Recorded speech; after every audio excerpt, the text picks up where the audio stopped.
Hello, I'm John Coleman, and the name of this presentation is There Is No Significant Global Warming. And I'm the guy that is just doggone sure of that. Now, you may think that I'm just a paid-off shill, big oil, or something of that sort. No. They've never given me a nickel. I'm a television weathercaster with 60 years' experience, a meteorologist. I was the first weatherman on Good Morning America. I'm the man who founded the Weather Channel, and this is my accomplishment. Broadcast Meteorologist of the Year from the American Meteorological Society, of which I was a professional member for many years.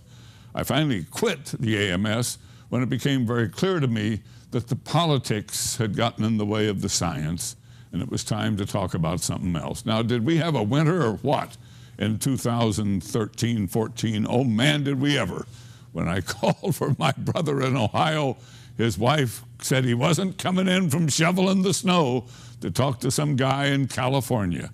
Oh, man, how could you tout global warming when it was the coldest, snowiest, bitterest winter in 30 years, which it was across the United States? And it would take a lot of gall to put out a statement, as our NOAA, the National Oceanographic and Atmospheric Agency, did, claiming that it was 2013 was the warmest year. I mean, it's sheer silliness. It is manipulation of the data. Now look, let's get something clear right from the beginning. I love this planet Earth. I've been a citizen of this Earth now for darn near 80 years, and it's all I got. If I thought that we, mankind, were damaging this beautiful little sphere, this blue marble on which we live, I would be terrified and give every ounce of energy I had to stop what we were doing. But I have studied the issues of so-called global warming, or now they call it climate change since the warming has stopped.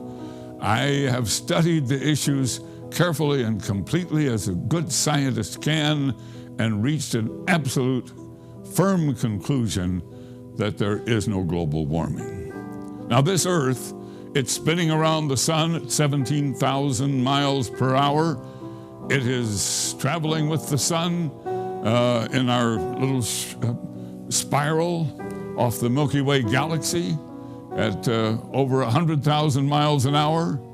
And that galaxy is flying out in the universe as the Big Bang continues to expand the universe. And we are all traveling very, very fast. And what a ride. The Earth has been traveling for 4.5 billion years. And as best I can tell, it's going to stay just fine for another 4 billion years. But wait a minute. During that period, we have had ice ages, and we have had interglacial periods, and we're going to continue to have those natural variations in climate. But man-made climate change, I'm sure it's not going to happen. That's why I sent out this tweet today. This tweet went out to Al Gore. It went out to the Intergovernmental Panel on Climate Change of the United Nations, to the Sierra Club, to the Democratic Party National Committee. And what it said is, where is your so-called global warming? Because if you chart the temperatures, you can go back into the 70s and come up to today, and there's almost no warming. I mean, less than 1 degree warming since 1978, and absolutely no warming since 1998. What kind of deal is that? Well, I'll tell you what kind of deal it is. It's the kind of deal that's full of silliness if you're promoting climate change and global warming. We are in one of the most stable and beautiful periods of Earth's climate you could hope for. And look at the stark contrast between the spaghetti of the many models of atmospheric warming created by various people who have gotten tens of millions of dollars of federal grant money and worked for the Intergovernmental Panel on Climate Change, and there's the average of all their models. And then here's the real temperatures as measured both on Earth and with our satellites. And folks, it's just not happening. That's why I posted on Facebook this memo today to the scientists and organizations that take that $4.7 billion a year of tax money to continue your so-called global warming research, and I say to them, it's bad science. Ladies and gentlemen, please cease and desist the global warming and climate change scare campaign. It's harmful to the continued advancement of our civilization. The government actions to counter so-called carbon pollution have already raised the cost of fuel, electricity, and food by an average of $1,000 a year for the average American family of four. And the $4.7 billion of our tax money a year being issued to you and your organizations is funding a wide range of meaningless studies based on this bad science that says that carbon dioxide radiative forcing is causing warming.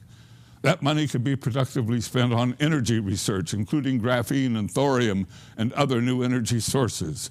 Your manipulated climate computer models have dramatically failed both in temperature predictions and their predicted warming signatures. Please admit your errors. It's time to put principle and that above personal wealth and status and help restore basic scientific principles to climate research. So I posted the memo and I sent the tweet.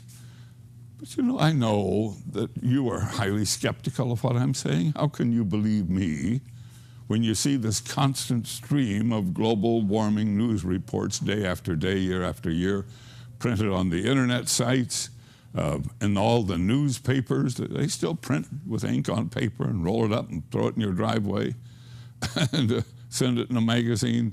And it's full of this stuff. I mean, it's just full of it. Even our government, our National Oceanographic and Atmospheric Agency of the federal government, has established websites to promote climate change. And of course, the New York Times, it's been leading that all along. And that's the power of money. That $4.7 billion a year is buying all of this bogus research that is leading to all of these bogus reports. So let me just give you the hard, cold facts. I showed you this when I tweeted it. There isn't any warming going on. There hasn't been.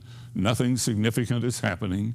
Oh, we have extreme natural variations in temperature. That's a hard, cold fact. But this recent warming, it's no different than the warming that has occurred many times before naturally. We had a medieval optimum when the Roman Empire flourished, and we had the little ice age when times were very tough. This little warming we have now, gosh, that's no big deal. That's just no big deal. Now, you want to talk about big deals. This is a hard, cold fact. From the ice cores, we have determined that we have vacillated on Earth between extreme ice ages and these beautiful interglacial periods of warming weather. And we live in the most recent of these interglacial periods. We've been in it for 12,000 years. Probably have another 10, 12,000 years to go before the next ice age comes on, naturally. And can we cope with that? Now, you hear about the ice melting at the North Pole.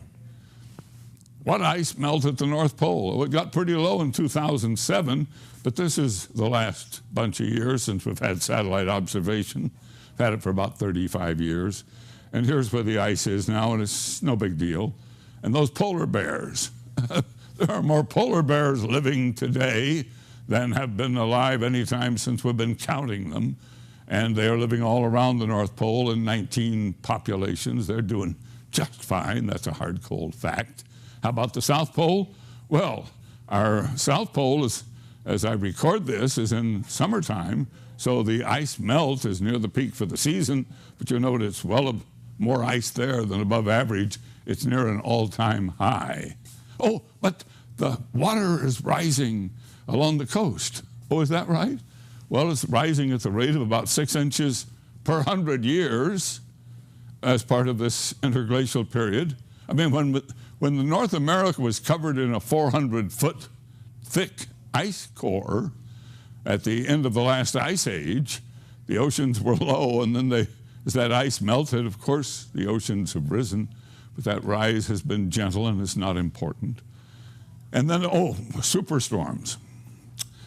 We didn't have a hurricane hit the U.S. in 2013. The year before, only a meager effort. And that so-called Superstorm Sandy, it was no big deal as hurricanes go. It didn't compare with Katrina, didn't compare with Andrew, And neither of those compared with the Galveston hurricane of 1900, long before man had any influence on climate. Oh, but tornadoes. How about those tornadoes? Well, here's the chart of tornadoes. Strong tornadoes have been diminishing. I mean, we now have so many good radars, and everybody's taking pictures with their phone. We see every tornado, it seems, that forms. But folks, there are fewer and less strong. Oh, and drought. Well, we had a big drought in Texas. It vanished. Now we have a big drought in California, getting a lot of publicity. If you look at the records, California falls into drought about once every 11, 12 years. And then we get an El Nino, and California gets the rain, comes out of the drought. I mean, we got 40 million people living in a desert. Of course they're going to have a water problem. So what? It's natural. It's not man-made. And it comes and it goes. It takes care of itself. Heat waves? What heat waves? We haven't had a killer heat wave since the 50s. So I've plotted all these hard, cold facts and presented them to you. And then I compare them to what you read in the press, what you hear on the air, what the networks tout. And you say, man, what a difference between reality and what's there. Does Coleman know his reality? You bet I do, folks. I study it every day. But how did this strange, bad science, how did this global warming, climate change, this crisis, how did it get started? Well, that's the story I'm going to tell you today. And that story begins with this great scientist, a man named Roger Revelle, who was a graduate of the University of California, Berkeley, in oceanography, who then served in the Navy during World War II, then became the director of the Scripps Institution of Oceanography, and who led research on the environmental impact of the atomic test on those atolls out in the Pacific following World War II, both atmospheric and ocean impact. And as that was coming to an end, he had greatly grown the Scripps Oceanographic Institution from an isolated small organization to a huge professional organization with many ships and hundreds of employees. It became clear he had to have something new to work on. And that's when he decided that something had to give. So he hired this man, Hans Suess, a professor from the University of Chicago who had done studies on the effect of carbon in the atmosphere. And Revelle thought maybe there was something to that. So he and Suess did a research paper, and they put it out, in which they asked the question, is mankind's burning of fossil fuels to the coal in our stokers that were heating our homes, the oil in our cars, the fuel, old-fashioned gasoline in old-fashioned cars, was all of that creating a climate issue? And this was the 1950s, folks, and the world was pretty well caught in a smog. I remember it as a boy. Most of you are probably too young to remember, but I got to tell you, you choked in the smog that hung over your towns during the winter months when all those coal-burning stokers were going, and the cars were just spewing out ash, and it was ugly because we were burning old-fashioned untreated fuels in old-fashioned cars. Well, that was the beginning. That paper that Suess and Revelle put out is actually the paper that started the global warming frenzy. Oh man, did they start something. And Revelle then, he became a powerful man as a basis of that. His science was used all over the world by other scientists. And he started campaigning to establish a campus of the University of California co-located with his Scripps Oceanographic Institution at La Jolla, California. That was a big darn deal. Well, guess what happened? It was located there, but something happened. Revelle suffered the greatest defeat of his life.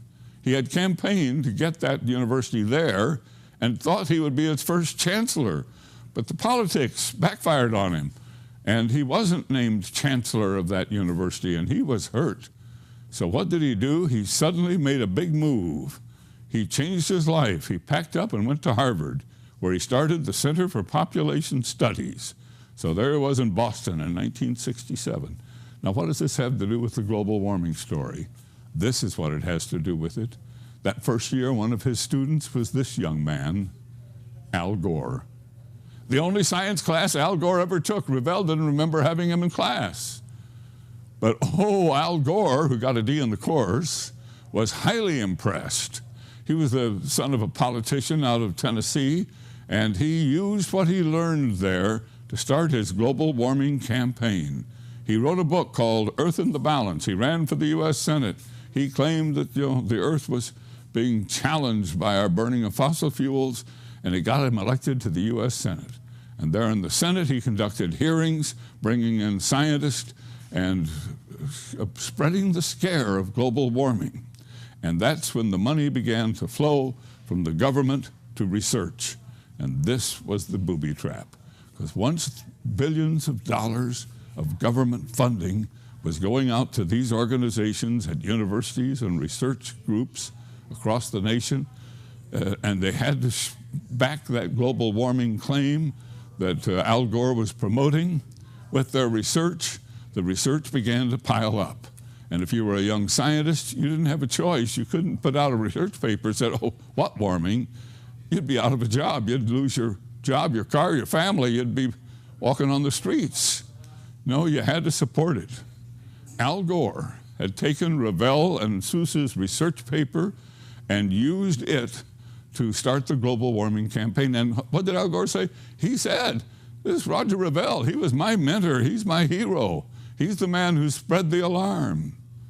Well, there was another man that picked that up, this man, Maurice Strong. Maurice had become a bureaucrat at the United Nations, and in 1972 he had a conference in Stockholm on the environment, and his whole goal was one world government.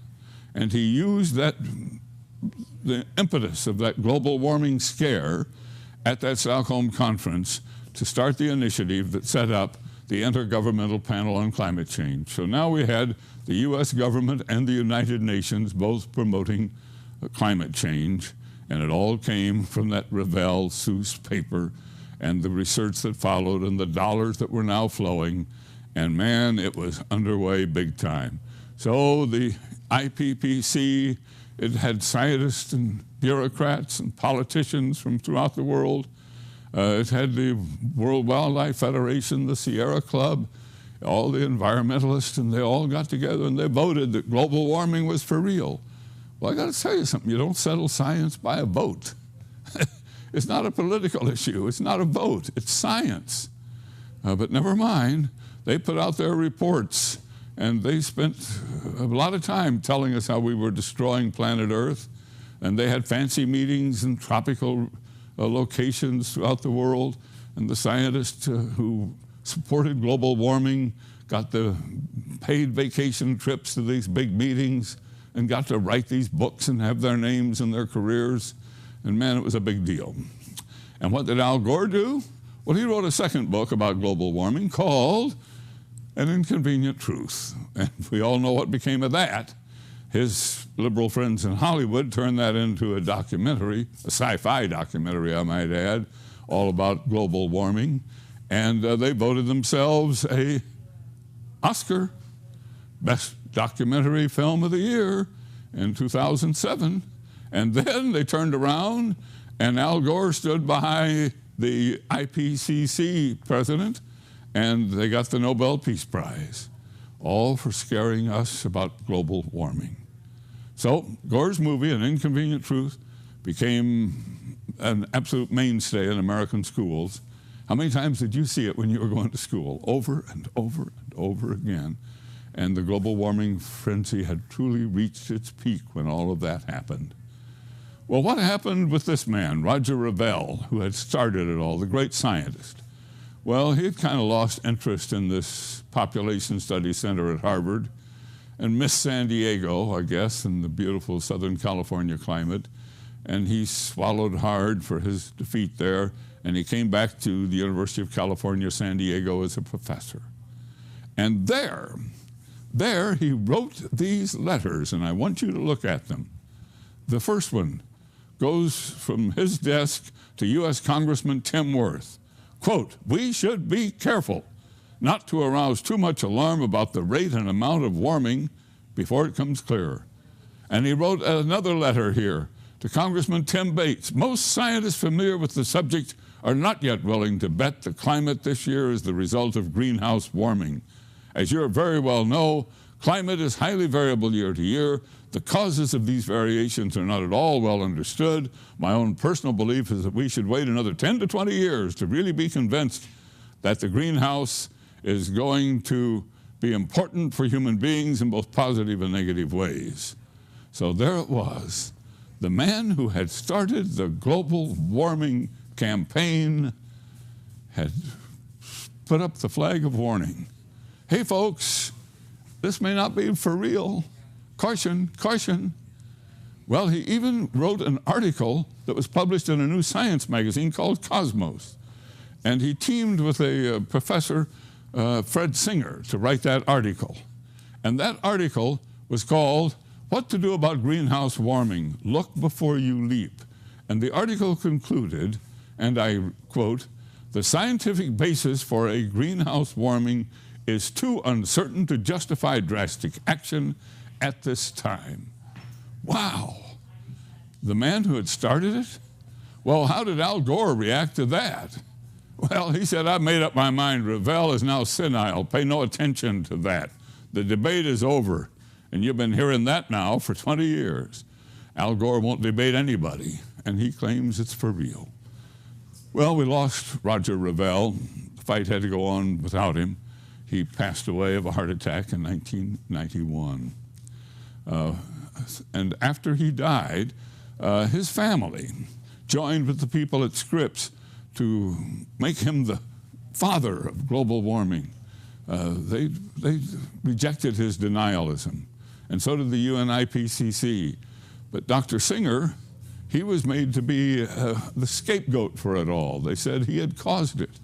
Well, I finally was able to interview Dr. Singer about this controversy. He joins us live from Washington, D.C. Dr. Singer, what was Roger Revelle's view of carbon dioxide as a greenhouse gas when you co-authored that Cosmos article back in 1990?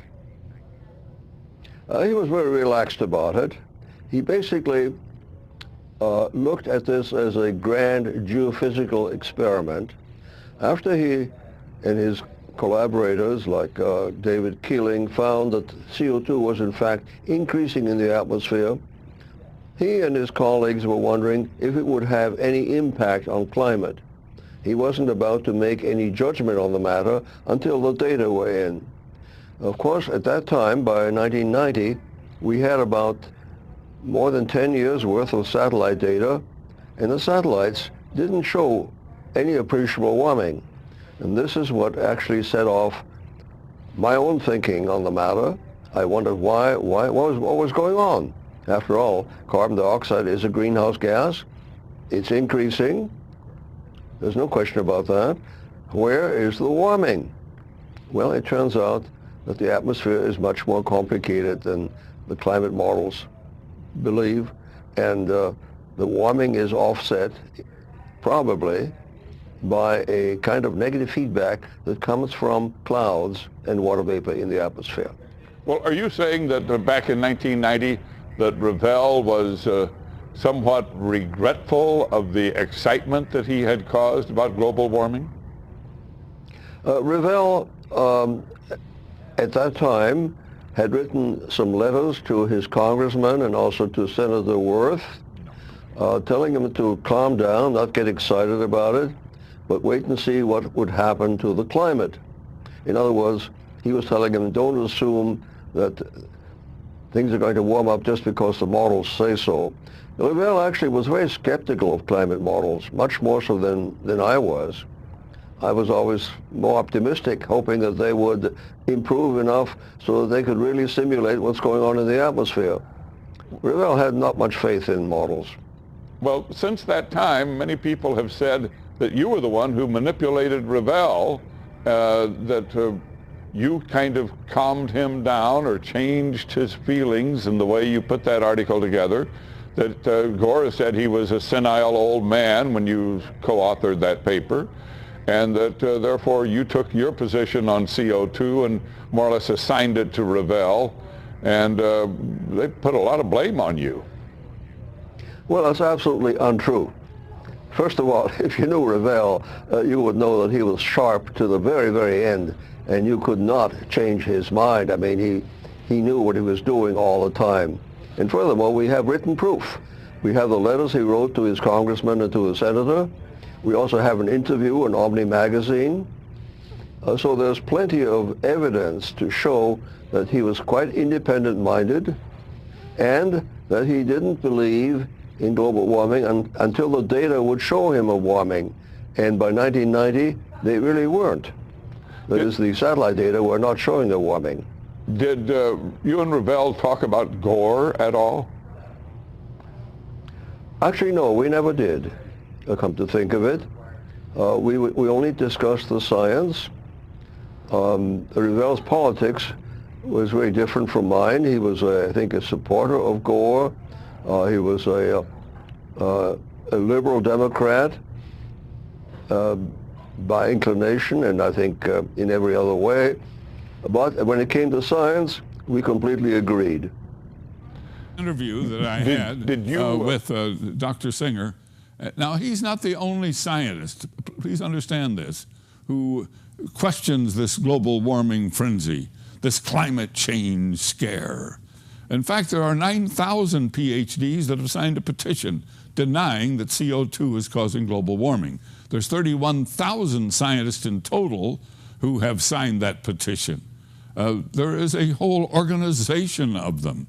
A huge group from NASA recently wrote to the United Nations and to the U.S. Congress saying, please stop the global warming scare. There is a strong movement opposed to global warming.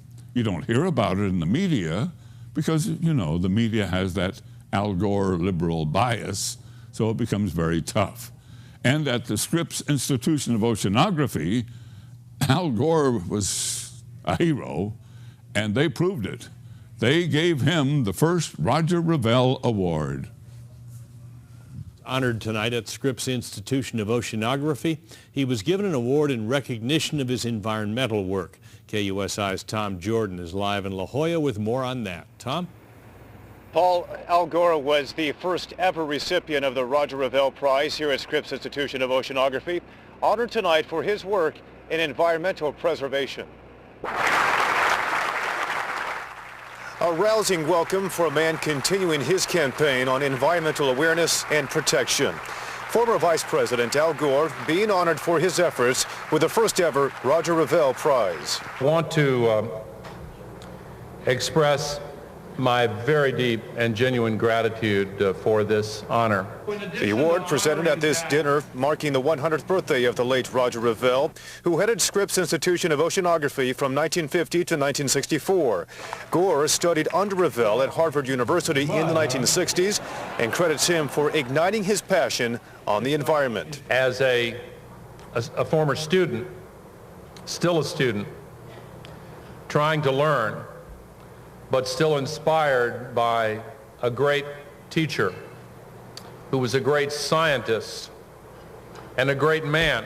Roger Revelle's work back in the 1960s was at the time considered revolutionary. Today, many scientists consider that work almost prophetic. And at that time, they wrote a short report, and we were told it was a very short report, saying that climate change is becoming an issue, the Earth is heating up, and therefore something needs to be done about that. Al Gore says he was deeply moved by Revelle's early work. He now considered at the forefront of the global warming movement. A Nobel Peace Prize winner, an Oscar-winning documentarian, all from his work on the environment. Now he adds a new distinguished and personal honor to that list. I am deeply, deeply grateful. And tonight's celebration was part of 3 days of celebrating the life of Roger Revelle. Roger Revelle would have been 100 years old tomorrow. We are live in La Jolla. I'm Tom Jordan, KUSI News.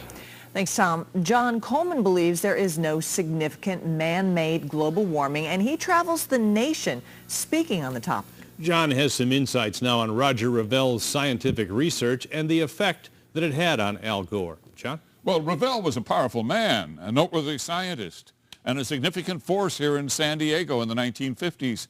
There's no doubt that he's largely responsible for the high status of the Scripps Institute of Oceanography in its field, and for locating the University of California at San Diego, UCSD, at La Jolla. While serving as director of Scripps, Revelle and one of his researchers wrote the first modern scientific paper that linked carbon dioxide released in the air from the burning of fossil fuels and the greenhouse effect and the warming of temperatures. Well, this triggered an avalanche of research that eventually became the impetus behind the United Nations Intergovernmental Panel on Climate Change and the entire global warming movement. In the 1960s, Revelle moved to Harvard to establish a Center for Population Studies. This is where Professor Revelle encountered student Albert Gore. He involved Gore and his classmates in the tabulating of data from a carbon dioxide study. Gore was so impressed, he wrote about it in his 1992 book, Earth in the Balance.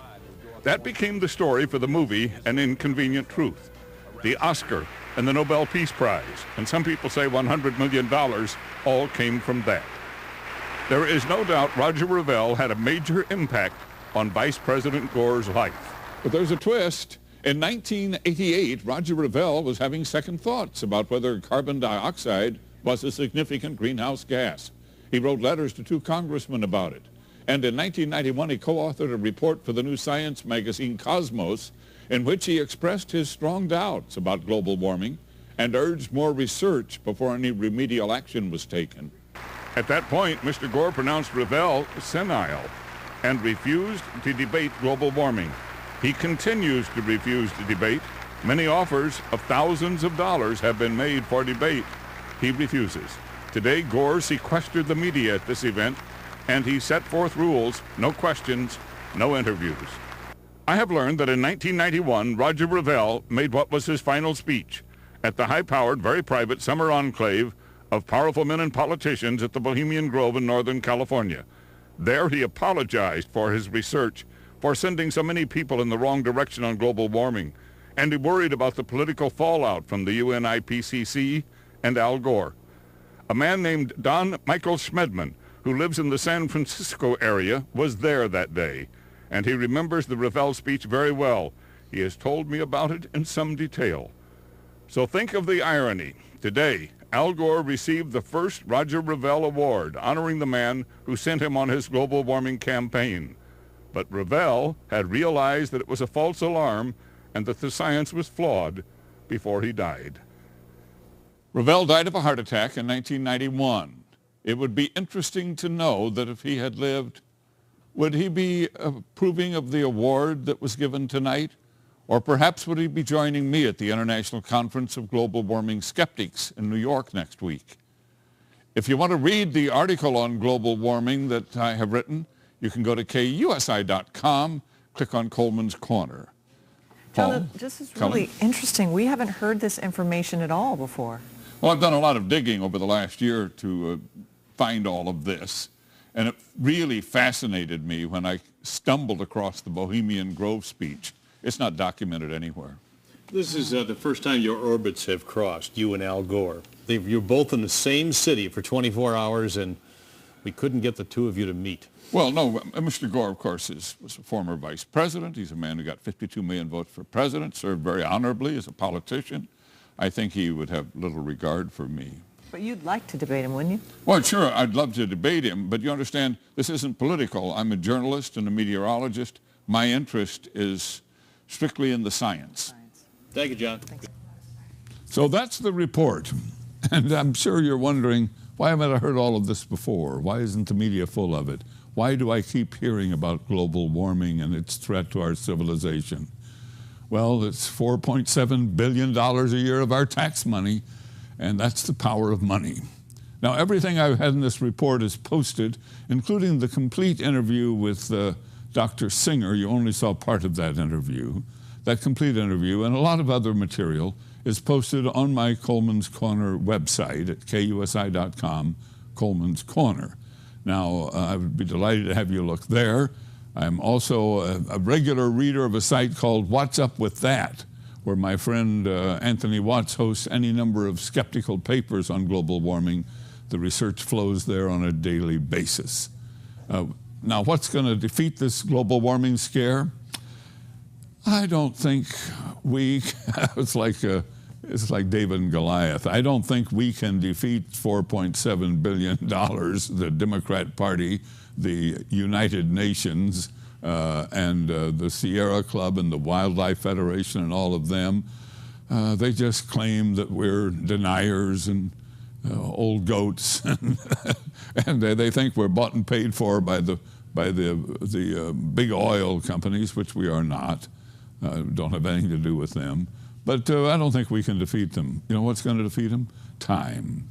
A few more bitterly cold winters, a turn toward a colder climate. When the global warming fails to materialize in time, people will begin to believe.